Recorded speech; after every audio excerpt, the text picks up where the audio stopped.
जय श्री महाकाल शेतकरी मित्रांनो, आज आपण इंडिकॅम कंपनीचं असं एक तंत्रज्ञान बघणार आहोत, नायट्रोज नावाचं. त्याचं काम असं शेतकरी मित्रांनो, की जेव्हा आपण बेसल डोस टाकतो पिकांना, तेव्हा बेसल डोस टाकल्यानंतर युरियाचं प्रमाण आपण डायरेक्ट पिकाला जोरात लागतो.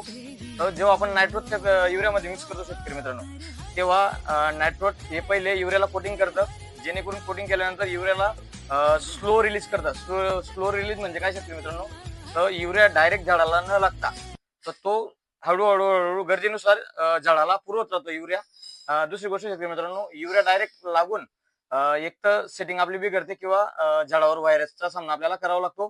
पण जेव्हा आपण नायट्रोज त्यामध्ये मिक्स करतो शेतकरी मित्रांनो, तेव्हा स्लो रिलीज युरिया झाल्यामुळे, नायट्रोजन झाल्यामुळे, तर त्या गोष्टींचा आपल्याला सामना करावा लागत नाही.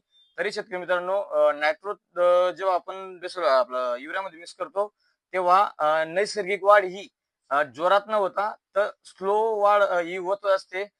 1 किलो युरियाला 5 ml चं प्रमाण दिलेलं आहे त्याचं. धन्यवाद शेतकरी.